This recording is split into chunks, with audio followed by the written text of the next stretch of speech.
Orange, eo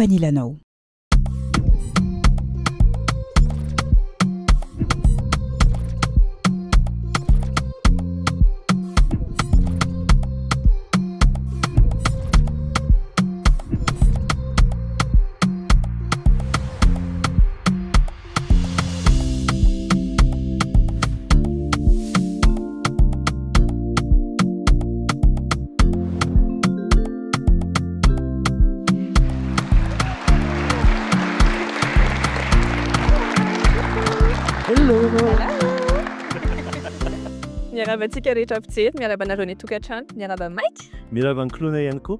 Efa fandaharana roa be zao zay narahantsika nandritra n'ity volan'ity kilona, niresahantsika mahakasika an'izay hoe passion sy ny fanohanan'ny Orange Madagascar an'ireo tanora mana-talenta izy.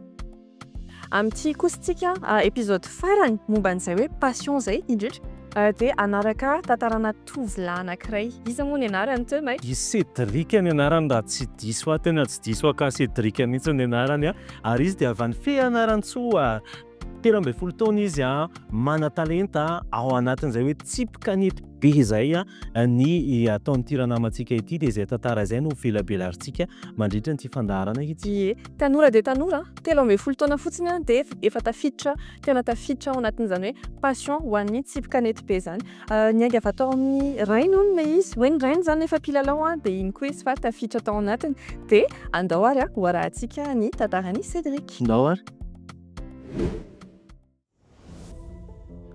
Raha za finirina fanomezantsoa Cédric 13 taona classe de 5e avy any Fianaratsoa. Nahita ny rainy lalao pétanque teo an-tokotany izy, izay no nahatonga ny Cédric tafalatsaka tao anatin'ity sehatra ity ary tena tia izato taranja izato.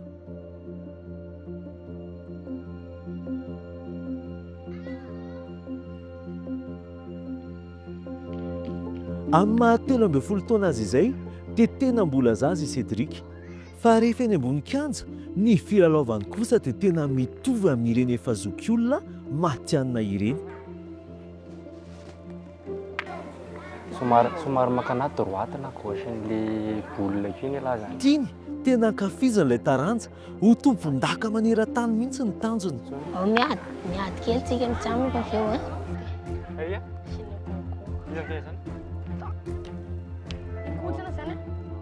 Ny reny moa dia efa mpilalao pétanque fatataza ao Fianaratsoa ihany koa ka dia mahazotraikefa ho azy izy amin'ny filalaovana pétanque izay. Efa efatra taona zany si Cédric izay no nifankalala be. Cédric aloha tamin'ny voalohany izy tany Fianaratsoa tao Pasambasa. Tao izy no hitako ny lalao boule, ny dadany efa mpanao boule ihany koa. Hitako hoe tena mila tohanana izy ao anatin'ilay taranja. Moa izy koa moa tsy dia mba nisy hoe namana be na hoe ohatran'izany dia niraisinay an-tanana mihitsy izy zany. Nao tira fait courbe là zany mahandry. Narifisiantsika iny tokatsaba hoe atao hoe akaiky na aleo to de jeu de distance zany. Nahazo prix tamin'ny 2023 concours na Orange. Dia ny prix azoko moa zany téléphone sy médaille d'or. Dia mipobaka ihany niakatra aty avy any Fianaratsoa fa zany nahazo anazy. Ny avantage-ko nahatonga nahazo an'ilay prix dia izao. Dadanay pointeur sady tireur. Dia donc zany nampianaran'ny dadanay koa pointeur sady tireur. Dia nanomboka voafehako be amin'izay le zavatra. Dia efa anaty rahako mihitsy zany. Dia izay nahatonga na hoe mahay mitira no mahay mipointy. Izay place anaovana azy zany haiko aby. Ia zany tena tsy matahotra n'izy mihitsy eo ambony terrain. Sady efa natokana ohatr'izany koa ny saiko ny dadanay anao hoe tsy matahotra n'izy zany fa samy manana ny tanana, dia moral, dia vision, dia izay ny famonoana anazy.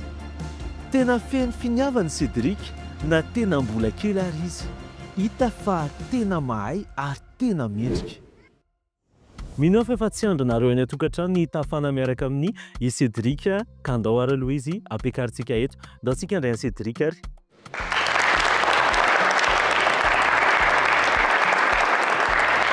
Salut tovolahy kely, mazoto toerana. Cédric kely, mbola hoe zaza nylazay manao ahoana ny fandraisan'ny olona ao anatin'izay tontolo mipétanque izay hoe mino tanteraka ve izy hoe mahavita milalao ty mpady kely ty? Amin'ny atsasa aloha dia tsy amino izy. Fa raha tsy mahitana mivantana manao baolina mihitsy vao mino.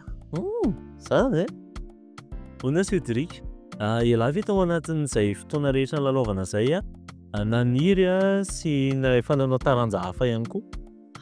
Mbola tsy naniry fa mbola tsy nanao baolina dia nanao baolina dia teo amin'izay nahita ny dadana nanao baolina dia tapa-kevitra nanao baolina dia izay nahatonga nanao baolina. Dia ao anatin'ity tontolo ity ihany koa hitantsika hoe ny ankizy tsy tena manana fiofanana olona mandray anazy manokana. Ahoana ny fomba ataon'ny Cédric mba ahafahana miomana miatrika amin'ireny karazana lalao sy compétition ireny? Fanomanana no misy foana. Misy mikotrana ohatra izao alarobia fanomanana manao concours dia mikotrana za alatsinainy dia manomboka amin'ny ohatra hoe amin'ny valo maraina dia amin'ny 10 miala teo amin'ny 10:00 dia amin'ny talata amin'izay misofla ambony fanjina. Cédric be da be ny manaraka antsika ny tokantrano any. Misy lehibe ao, misy tanora, misy zaza ihany koa mitovy amin'lahy. Mba asio fanentanana kely ho an'ny zareo indrindra mety hoe tsy sahy izy hiditra ao anatin'izay tontolo fanatanjahantena izay satria mbola kely. Teniko nanahy dia midira fa izay tena mpilalao kosa tokony hanana fo sportif. Izay ihany ny lasa tokony tanainiko eo za. Tena hoe kely nefa mafonja ny hafatra hoentin'ny tirana matsika ity misorabetsaka ny Cédric niaraka taminay. Misaosa. Ankoatra ny hoe fanohanan'ny Orange Madagascar ny talenta, ny nofinofy ary indrindra ny passion dia zava-dehibe ihany koa ny manana olona manazatra, mampianatra. Dia hiaraka amintsika indray kosa ny mpanazatra ny Cédric izay ampiditra ny juno isika. Dahoary. Satrasoa juno mahazo toerana. Amin'ny taonany juno Cédric dia tena hita hoe sady matotra no mahay ary indrindra hitantsika hoe nivoatra vetivety kely izy. Inona ny tsy ambarantelo amin'izay fivoaran'ity zazakelyntsika ty? Ie, nandritra an'izay roa taona nandresaka ny Cédric izay dia tena nisy évolution be dia be mihitsy. Nahatonga an'izay aloha tena tiany ilay sport, tena tiany ilay taranja tsipikanety be dia mazoto mikotrana be koa izy sady matotra izy rehefa manao ny entraînement sy ny sisa. Moa izy koa ponctuel be ohatran'ny hoe izay zao rehefa mikotrana manao baolina dia migrosy aloha izay ohatran'ny hoe amin'ny enina dia tena tonga izy amin'ny enina dia avy eo izay vao nanao série de tir sy série de pas. Tsara kosa hitantsika ihany koa fa mbola tsy dia tena hoe manana mahazo vahana be izay resaka hoe fanomanana ny tanora izay rehefa hiandrika compétition na ao anatin'ity tontolo mipétanque ity sady izy ihany koa moa mbola zaza. Ohatrohatrany ahoana ny fomba hanomananao any Cédric hiatrika an'ireny fifaninanana ireny? Ie, rehefa alohan'ny compétition dia tena mafimafy kokoa ny kotrana noho ny kotrana hoe andavanandro fotsiny.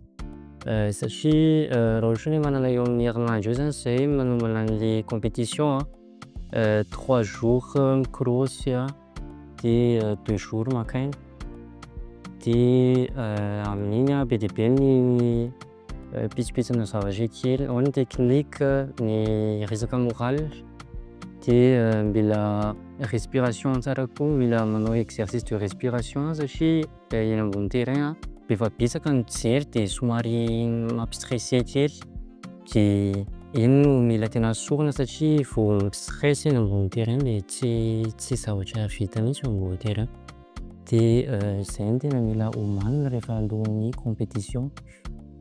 Tena hoe fanazarana feno tanteraka zany raha ohatra ka jerentsika ny amin'izay lafin'izay isaorana feno ianao niaraka taminay. Mankasitraka. Fifantohana. Eto Cédric dia mila mikendry lavitra kokoa hatrany.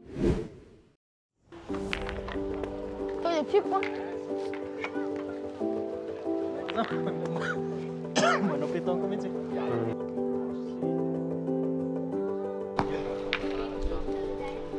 Efa nandresy izy ary mahay milalao fa mbola mila manaprofo izy amin'ny mahazaza azy izay fa mendrika ho raisy no tena mpilalao matianina.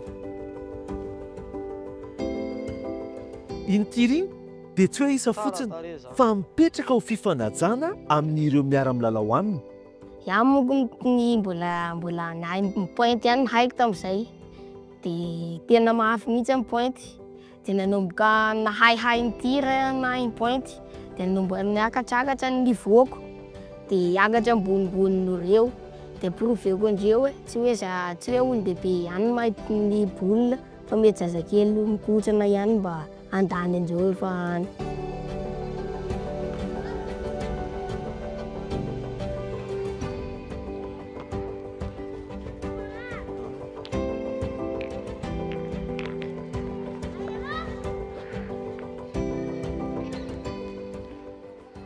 Raha ny hoavin'ny pétanque eto Madagasikara aloha dia tena manana hoavy tsara be ny athlète malagasy amin'io taranja tsipika kanety be io satria tena maro dia maro zao no misongadina be any ivelany. Dia raha ny hoavin'ny Cédric koa anatin'ilay le pétanque tena hitako hoe tokony ho lasa lavitra dia lavitra tokoa izy raha tohizany foana ilay kotrana fa tsy mety mahazo miabondona fotsiny izy dia tsy mila kivikivy fa mahalasa lavitra io taranja io. Tsy manomana fifananana fotsiny Orange Madagascar fa mamorona sehatra ahafahan'ny tanora mamoaka sy mampiseho ny talentany mba hanatratraran'izy ireo ny tanjony. Nampiseho Cédric atsika teo fa ny fanatanjahantena dia afaka manokatra lalana maro rehefa tena atao am-pitiavana ka noho izany andonga hiresaka amin'ny solontenan'ny Orange Madagascar tsika anazavany kokoa ny hoe ohatrany ahoana izany zavatra izany. Inona ny antony nanoana ny Orange Madagascar any tournoi ohatrany hoe klonga ny kanety be sy midika hoe inona izany amin'ny Orange Madagascar. Niverana kely eo amin'ny tantara angambany tamin'ny taona 1940 dia ny Orange Madagascar no nanoana ny championnat du monde de pétanque. Isika no pays hôte, maro ny firenena nandray anjara dia Madagascar no tompon-daka tamin'io. Nanomboka tamin'izay zany dia hitanay fa ny taranja tsipika kanety be dia tiana sy mahaliana tokoa ny malagasy ary isika dia manana traikefa tokoa eo amin'ny taranja io. Ary ahoana ny fomba anohananareo any tanora malagasy amin'ny passion an'io? Nandritran'ireo andian'ny klonga amin'ny kanety be teo aloha ireo dia maro ireo ankizy tany amin'ny faritra sy teto Analamanga izay efa lasa tafiditra any amin'ny sehatra ny tontolo matianina.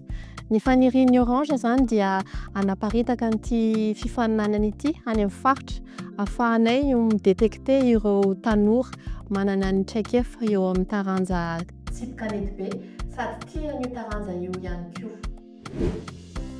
Tena mamikely angamba ny ataontsika hoe ity volana ny rahana nahitana hoe ohatrany ahoana zany Orange manohana an'ireo tanora sy ny passion an'ankizy izay kaloha. Mamainga mpanahy tokoa tena hoe porofon'ny zareo fa tsy ny taona mihitsy no mitondra ny hoe fahombiazana sy ny hoe fahatongavana lavitra. Raha tsy nanaraka hatramin'ny voalohany ianao dia ho fitintsika ao anatin'ireto horonan-tsary izay ho arahantsika ireto izay feno izay. Lalana telo, talenta telo samihafa iray no iombonana fa nirinany ho lasa lavitra kokoa. Noho i Orange Madagascar manomboka misoratra mazava no avin'ireo tanora ireo. Ary ianao, inona ny talentanao? Andao hiaraka amin'ny Orange Madagascar hitondra anao any amin'ny lalan'ny nofinao. Zapare, mbola mitohy mitondra makany amin'ny nofinofinao. Dia izay no mamarana an'ity émission niompana tamin'ny hoe passion ity sy ny fanohanan'ny Orange Madagascar anireto tanora malagasitsika reto. Tamin'ny voalohany isika raha ampatsahivana kely anao any tokantrano dia niaraka tamina mpanatalenta ao anatin'izay hoe baolina kitra izay mbola nitohanan'ny Orange Madagascar ihany koa i Mathiasy. Ie, avy eo kosa isika nanaraka ny Kimi izay mpilalao tekena efa tena matianina mihitsy dia ny farany niaraka tamin'ny Cédrictsika androany izay mamarana an'izay fotoanantsika izay. Tanora anankitelo zany mbola maro fa tanora anankitelo aloha no naseho antsika teto amin'ny Orange Fandaharana zapare teto dia ho hitantsika indray angambany amin'ny volana manaraka hoe inona no Fandaharana hiopana amin'ny inona indray tsika. Kosa nefa aza miala lavitra foana ny pejy Orange Madagascar sy ny site web satria mety betsaka ireo opportunité na fanararoatra izay miandro anao tanora io ka raha vao lavidavitra anao dia tsy mahita an'izay fa dia aza misaraka aminay fa ny tenanay kosa nefa dia manome fotoana anao amin'ny manaraka toy izao ihany. Dia misaotra betsaka anareo foana manaraka. Veloma eo. Velome.